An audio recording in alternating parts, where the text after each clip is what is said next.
Hey guys, Blaumagier here. We're back with another episode of Let's Play Super Mario Bros. Deluxe. And let's start on World 4-1. Go ahead and throw down a save. And this is a level that I actually have quite a bit of experience on. You know what? I don't even want it. This is also a level where I can show that your jump height has been reduced. Because in the normal game you can clear those piranha plants with a well-timed jump, but you can't do it here.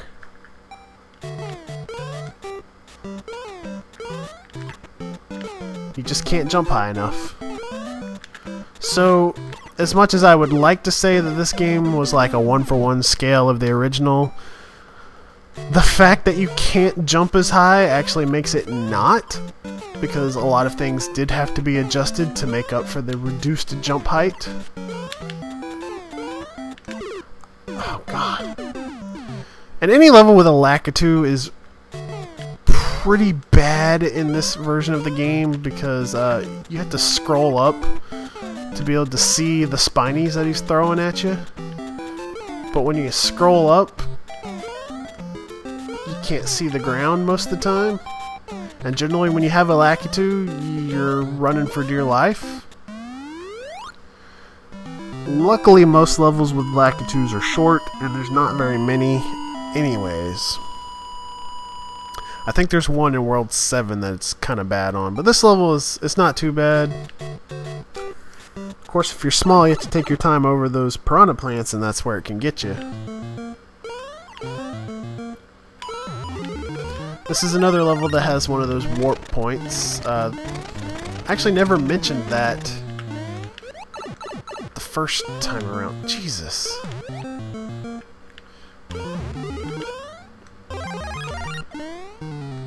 I never mentioned that the first time around, but the first warp point was on World 1-2. And I'll show these off later.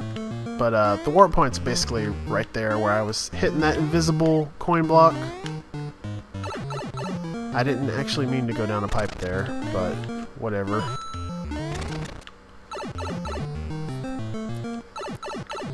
So just like any Mario game, there are several secrets hidden down pipes throughout. None of them you really need to go down, they're just kind of there.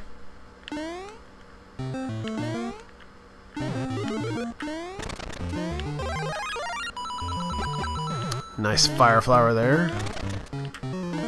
See, in the original you could jump high enough to be able to hit that piranha plant with your fireballs right there, but you can't do it here. You have to be careful about that spot right there. It's actually kind of a tricky jump. And I believe there actually is a warp to World 5 if you go over the top of the stage. So that would make there be 2 warps in the same world. But whatever, we're on World 4-3. And we got red Koopas on mushroom platforms.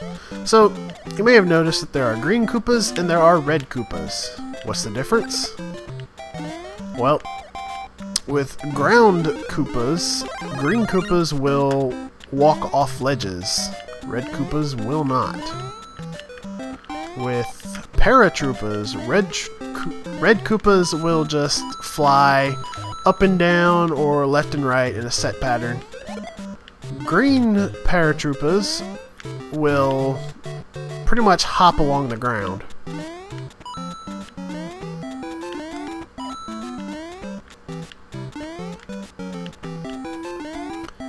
So like with any level with lots of pits, you just want to be careful about your jumps. Make sure you don't miss any crucial platforms. And here we are at the castle already. Yeah, this is gonna go by pretty quickly, at least until we get to like World 7, World 8. Okay, I think this is the first...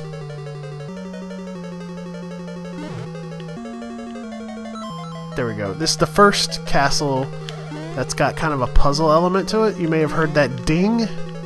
That signified that I selected the right path. The All-Stars version does this too, but the The NES version and any version based on it does not.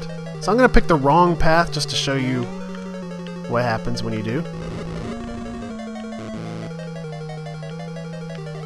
I can't hear it, so I don't know if there was like a buzzer or something, but if you pick the wrong path, it loops on itself. So here, the correct path is the top, and then I believe the bottom. Yeah.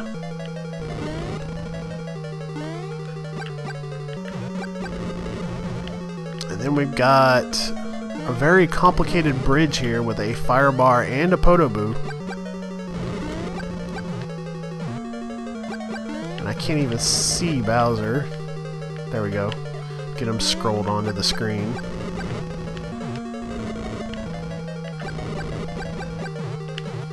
This one's actually not too hard to kind of cheese there because you can